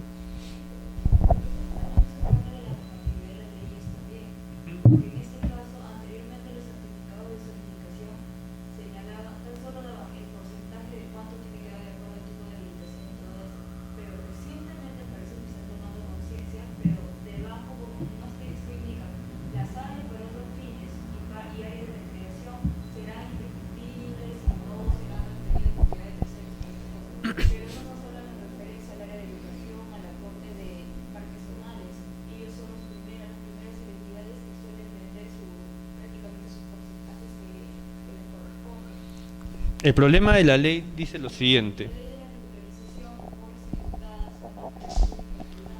Es cierto, a ver, es un tema profundo. Lo que pasa es que, a ver, hay algunos aportes que pasan en propiedad y algunos aportes que no se desprenden del Estado. Por ejemplo, los aportes que van a las municipalidades, ¿ya? La ley claramente señala que es propiedad de ellos, ¿ya? Es propiedad de ellos. Y como propiedad de ellos, en principio no pueden venderlo, ¿no? Se imaginan que ustedes que la municipalidad venda un parque, digo legalmente, que en la práctica lo hagan, puede ser, ¿ya? Pero si es un aporte, su compañera muy bien le ha dicho, tiene las condiciones de ser un bien de dominio público, no se puede vender, enajenar, prescribir, nada, tiene esa triple protección. Esa es la regla general, ¿ya? Pero las municipalidades también pueden desafectarlo, ¿no? La municipalidad podría decir, ¿saben qué? Miren, el servicio de áreas verdes en mi distrito está cubierto. Podría decir eso, ¿ya? Lo cual lo dudo. No creo que una municipalidad diga, a mí me sobran áreas verdes. Es todo lo contrario en Lima. Faltan áreas verdes, faltan equipamientos. Es todo lo contrario, ¿ya? Porque en un proceso de formalización, como lo han comentado, ahí no se respeta esto. ¿Por qué? Porque en un proceso de formalización es todo lo contrario a una habilitación urbana. En una habilitación urbana respetas las áreas, los aportes, entregas las vías, aportes y todo lo demás, en un proceso de formalización lo que hace es simplemente recoger una realidad existente. Si en esa posición informal solamente hay solamente un parque, igual se va a titular a toda la gente y toda esa gente va a tener solo un parque. No hay comisarías, no hay, pero ya así se recoge. Si se dan cuenta, va a ser una parte del urbanismo, perdón, esa posición informal va a ser parte del urbanismo, pero va a ser una isla, ¿no? ¿Por qué? Porque solamente tiene muy poca o muy poco equipamiento urbano, solamente un parque probablemente, ¿no? Y por ahí un local comunal que lo separaban para su vaso de leche y todo lo demás. Es en el peor de los casos, ¿ah? Porque siempre va a haber un parque, chiquitito, aunque sea para que dice su bandera y todo lo demás. Va a tener su parquecito y por ahí. Entonces, si se fijan, ese es todo lo opuesto a una habilitación urbana formal, que te garantiza un área mínima de equipamiento urbano, ¿no? De bienes de dominio público, para que pueda de alguna forma satisfacer las necesidades y condiciones mínimas de vida que la gente requiere para poder vivir. Es como decir un poco de vida, de vivienda digna, ¿no? Con áreas verdes. Bueno, en la práctica, estos aportes que estábamos comentando pasan no todos, pasan a nombre de la municipalidad, ¿no? Y la municipalidad automáticamente se vuelve propietario de ellos, ¿no? Por ejemplo, los parques pasan a nombre de la municipalidad, dependiendo, ¿no? En algunos pasan a Serpar, si es que es la provincial. Y así es la distrital, por ejemplo, pasa a nombre de la municipalidad distrital. La regla general es que estos bienes no se pueden tocar. Pero ¿qué pasa si en la práctica, sobre ese parquecito, la municipalidad se olvidó de fiscalizar, de supervisar, y con los años ahí existe ya un lote, es más, una casa de 2 pisos? ¿Qué pasaría ahí, por ejemplo? Y miren, y esa es una realidad. Varios terrenos de educación, varios parques se han invadido y se han edificado sobre ellos. ¿Qué solución nos pone la norma? En principio, la obligación es que eso nunca debió haber pasado, ¿no? La municipalidad debió haber reaccionado en su momento, detener, paralizar la obra y sencillamente por ser un bien de dominio público recuperarlo, ¿no? Es como que alguien empieza a construir en la plaza de armas, a nadie se le ocurriría hacer eso, y si alguien lo hace, automáticamente al día siguiente la municipalidad tendría que sacarlo, ¿ya? Pero en asentamientos humanos y en habilitaciones urbanas que se han hecho algunos años atrás, donde la municipalidad sencillamente ha tenido una acción omisiva, con los años se ha ido consolidando construcciones ahí adentro. ¿Qué le queda a la municipalidad? ¿O qué respuesta nos da la ley? La ley dice que esos predios que son de dominio público, en la práctica ya habrían perdido su naturaleza. Si eran parque y ya no son parque, lo que correspondería, y eso ya es tema de discusión, es desafectarlos, ¿no? Es desafectarlos. Pero eso, como les repito, es la última opción. La opción número 1 es recuperar esos predios, ¿no? Tener procesos judiciales, desalojos y todo lo demás, demolición y todo lo demás, ¿no? Entonces fíjense, esa es la opción que te da la ley. Pero si finalmente el propietario, que es la municipalidad, opta no por el camino de la vía judicial y la recuperación del predio, sencillamente tendría que desafectarlo, ¿no? Tienes 2 caminos, o lo recuperas o sencillamente lo das por perdido.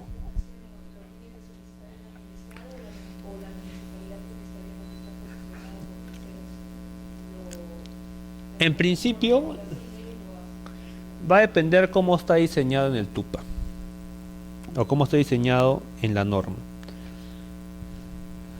Generalmente es de oficio, ¿ya?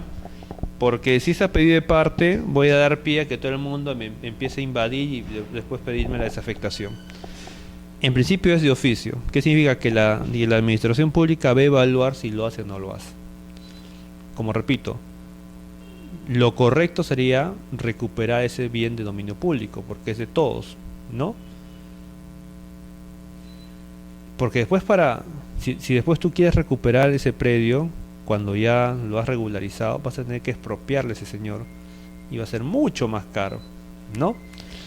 Entonces, en principio es recuperar el terreno, ¿ya? Si al final la municipalidad toma la decisión de no recuperarlo y sencillamente regularizar la situación ya de hecho, tendría que ellos evaluar, repito nuevamente, el inicio del proceso de desafectación. Y la desafectación sencillamente es quitarle esa naturaleza al predio. Es decir, esto ya no es un bien de dominio público, porque dejó de brindar ese servicio público, o sea, no hay parque, no hay nada, y eso es irreversible, y por tanto lo desafecto, y ese predio pasa a ser ahora un dominio privado. Y al ser dominio privado, automáticamente como si se está dentro del mercado. Y cuando está dentro del mercado, ya lo puedes vender, subastar, arrendar, dar en usufructo, etcétera, etcétera, etcétera. Pero ojo, los bienes de dominio público que son de propiedad municipal, y si la municipalidad decide desafectarlos, con la desafectación, la titularidad deja de ser de la municipalidad y pasa al Estado. O sea, es como, si se dan cuenta, es como una sanción. Ya, tú propietario, no lo cuidaste, encima lo desafectas, ya no eres propietario. Eso pasa directamente ya al Estado en sí. Y el que representa al Estado ahorita es la SBN, ¿no? Entonces fíjense, eso no está en las normas municipales, ¿no? Pero están en las normas de la SBN como ente rector, ¿no? Aporte que sea desafectado por la municipalidad, que es la única la que puede hacerlo porque es la que administra ese predio y es la que tendrá que decir, oye, esto ya no me sirve, ya no lo necesito, ya tengo satisfecha, tendrá que sustentarlo. ¿Por qué? Si lo hace y lo desafecta, ese predio pasa a nombre del Estado.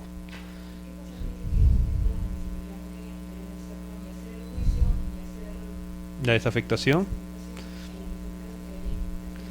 Sí, porque si va al Poder Judicial, el juez lo que va a hacer es declarar improcedente, porque es un bien de dominio público, ¿no? Es más, no he visto yo caso alguno donde el juez diga y haga la desafectación. No creo que no es su competencia tampoco hacerlo. Su competencia es simplemente declarar un derecho, ¿no? Pero no hacer un proceso de desafectación. No he visto y no creo que deba hacerlo, ¿no?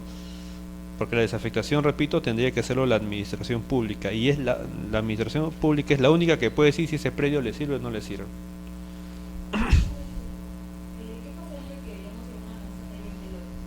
¿Ya?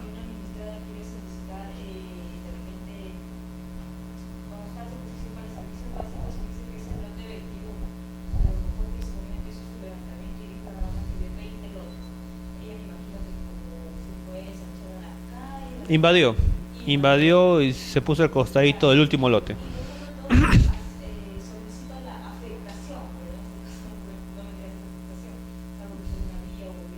Probablemente esta señora cuando entró a invadir ocupó una vía, probablemente un equipamiento. Probablemente. O sea, lo que pasa es, puede ser variado el supuesto, ¿ah? Porque mira, vamos a ver, no sé, digamos, puede ser esto, ¿no? Este es el plano, como dice, el plano perimétrico de la posesión informal. La manzana que tú me dices, digamos, es un supuesto, ¿eh? Puede estar acá. Acá está la manzanita. Y acá, digamos, obviamente entre manzana y manzana tiene que haber una vía, ¿no? Entonces acá hay una vía. Acá también hay una vía. Acá también hay una vía. Acá empezará la otra manzana, ¿no? Así sucesivamente. Generalmente es así, ¿no? Ya. Y acá otra manzana, así sucesivamente. Siempre generalmente separados por algunas vías. Digamos, y este es el perimétrico, ¿eh? Digamos en el caso que tú me planteas.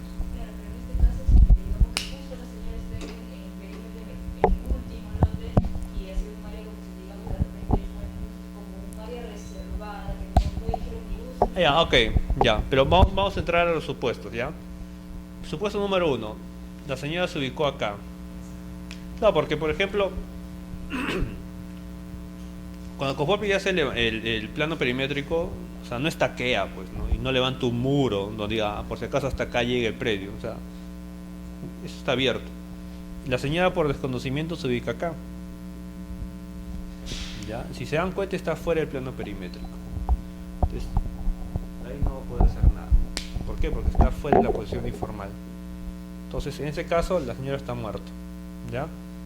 Está fuera de la posición informal, o sea, fuera de la competencia COFOPRI. ¿A dónde tendría que ir esta señora? Si este es del Estado, tendría que ir al SBN, ¿ya? A pedir que le vendan de manera directa ese terreno, ¿ya? A ver, ya para cerrar, para que quede claro el tema. Si está fuera de la posición informal, COFOPRI no tiene competencia. Hemos dicho que solamente competencia posición informal. Esta señora está fuera. Si el terreno es del Estado, tendría que irse a COFOPRI, a la SBN, ¿no? Y el señor, yo tengo un terreno, y es más, para ir a la SBN, esta señora tendría que haber ingresado a poseer antes de noviembre del 2010. Si es que ingresó antes de noviembre de 2010, va a poder ir al SBN, ¿ya? Si ingresó después, tendrá que comprarlo por una subasta pública, ¿ya? Donde cualquier postor se puede presentar. Pero si está en posesión e invadió antes de 2010, podría, aunque ahora ya COFOPRI ha ampliado su ámbito de competencia. Ya, vamos a cerrar este tema y ahorita vemos al otro supuesto, ¿ya? Entonces, en este caso, si la señora estuviera fuera del perimétrico y el terreno es del Estado, ¿ya? Tendría que ir al SBN, ¿ya? Para comprarlo. Si está en posesión antes de 2010, ¿ya? Si es que no está en posesión o entra en posesión después del 2010, podría también ir al SBN y comprarlo por subasta pública, ¿ya?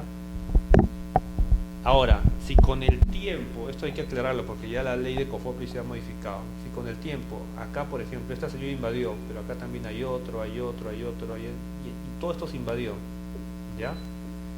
Y hay un montón de terrenos, de predios invadidos, ocupados, ¿ah? Y al final esto también viene a ser una posesión informal, ¿ya? Pero estas invasiones se dieron después, ¿ya? Es decir, estas invasiones se dieron entre el 1 de enero del 2005 a noviembre del 2010. Si es que se da dentro de este lapso, ¿ya? Y tienen las mismas condiciones que una posesión informal, solo que fue después de lo que había titulado COFOPRI, podrían irse a COFOPRI otra vez. ¿Por qué razón? Porque la ley de COFOPRI ha dicho, ahora el plazo de formalización se ha ampliado hasta el 2010, pero siempre que sea posesión informal. O sea, solita no puede ir. Si solamente es la única casa que está acá, no puede ir, ¿ya? Pero si ya es un conjunto de viviendas que tienen su placita, su parque, o sea, que ya tienen una configuración como esta, solo que han invadido después entre el 2005 y 2010, pueden ir a COFOPRI.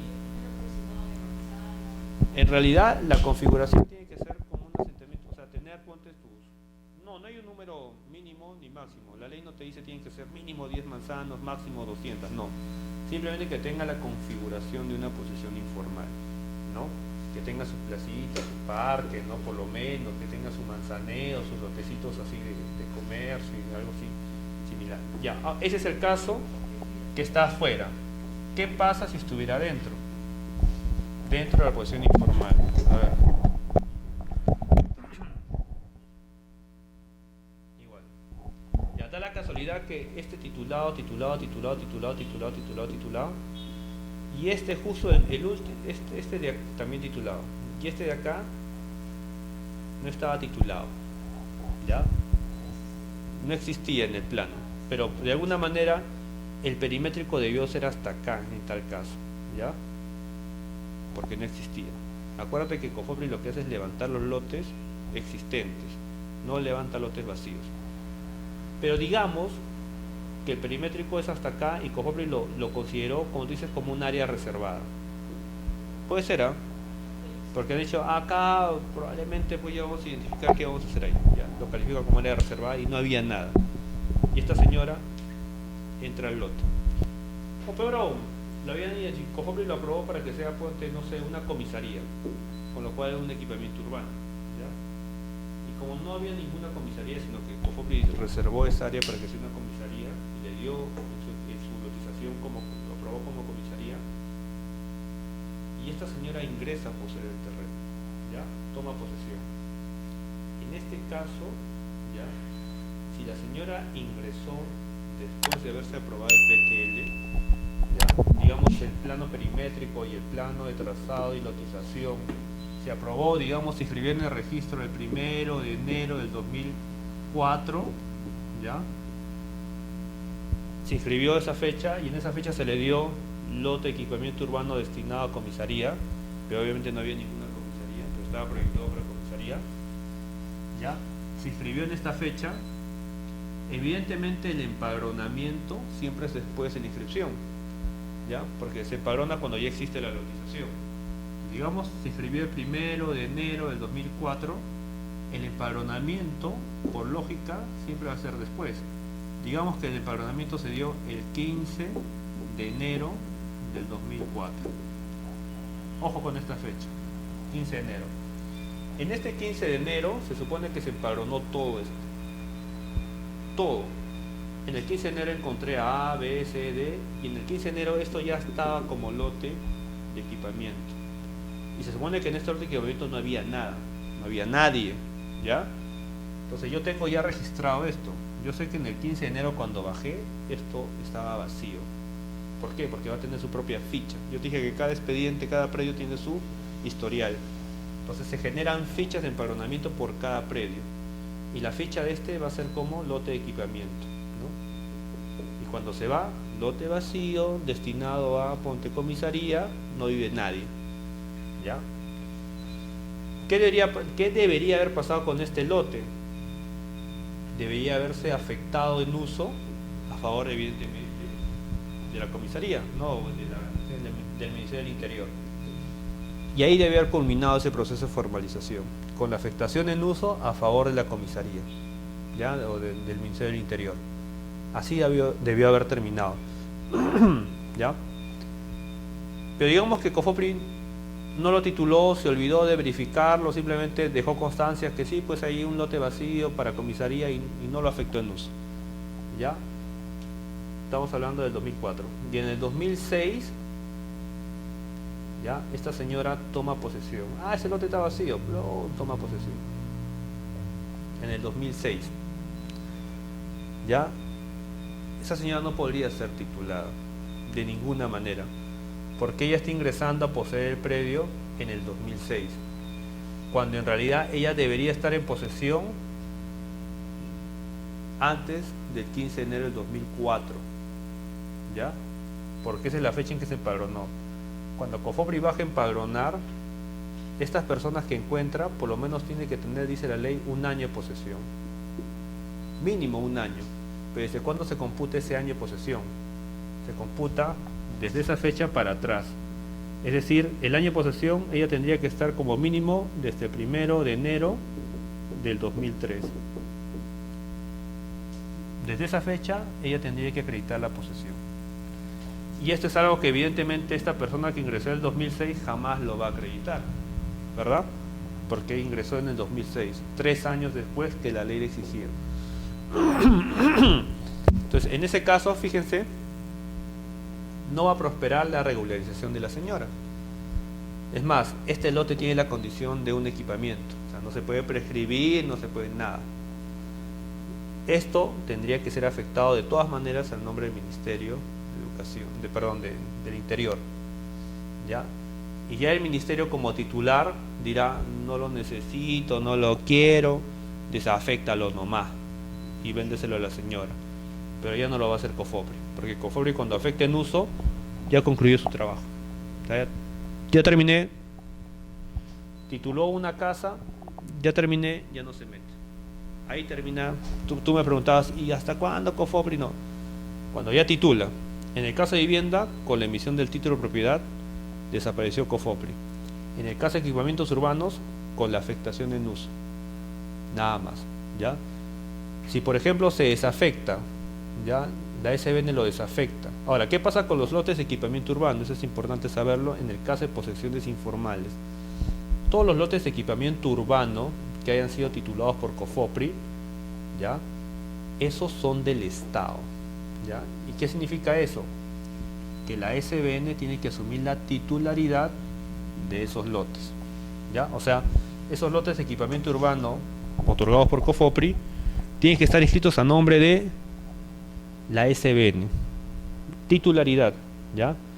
Titular la SBN, pero afectados a favor de educación, salud, ¿ya? Si te das cuenta, ese predio va a tener un titular que es el Estado y un afectatario en virtud de la afectación en uso que otorgó COFOPRI y un afectatario distinto, ¿ya? No, si nunca fue catado, ya, ahí no, pues tiene que estar lotizado.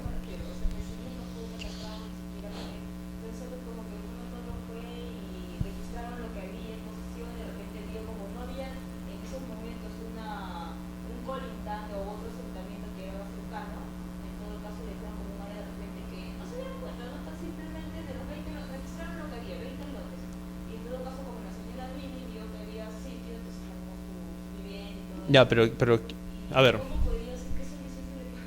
ya, mira, si es que no está lotizado, no está catastrado y está fuera de la posición informal, la solución comenté que era por la SBN. Es que no puedes, si me dices que no está catastrado, no está dentro, no está titulado, dirás. Ajá.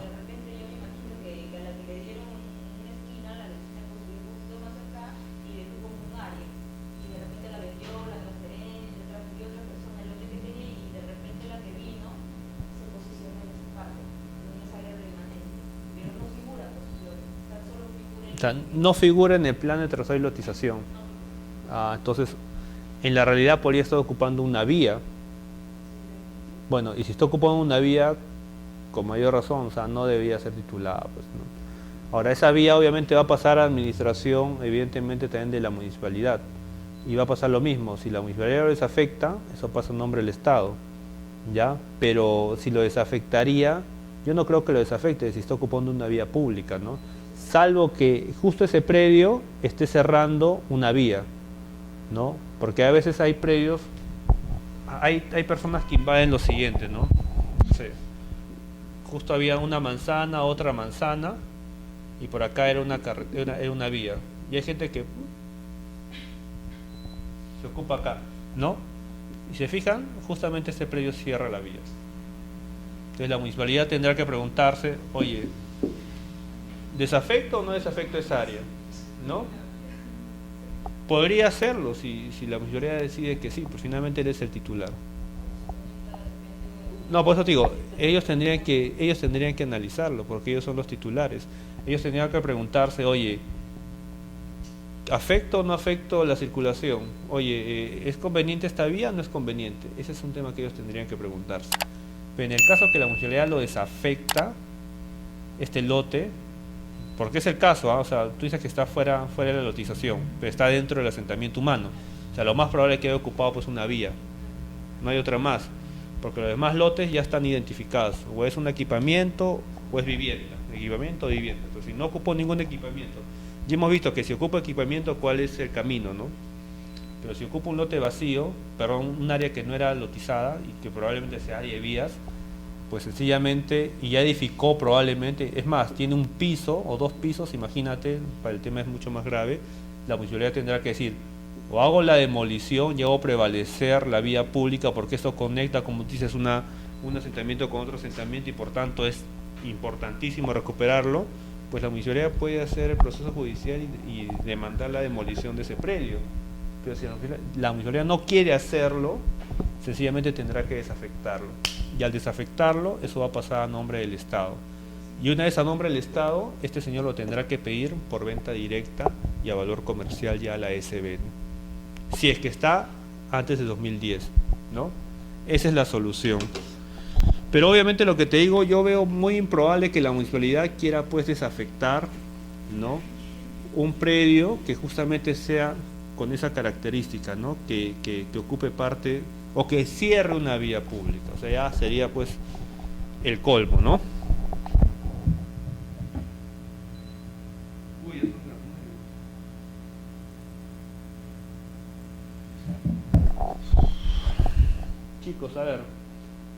terminando. Yo les había traído estos modelitos de formatos, ya los van a revisar en sus casas, pues, ¿no? Este, por ejemplo, es un modelo, ¿no? De la modalidad A para licencia de obra menor. Ya están llenados para que ustedes puedan seguir la guía.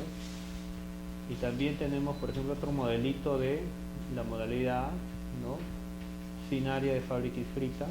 También están llenados o llenos para que ustedes se puedan guiar. Finalmente un modelo de la modalidad B para que la puedan ver. ¿Ya? Sé que el tiempo nos ha quedado corto.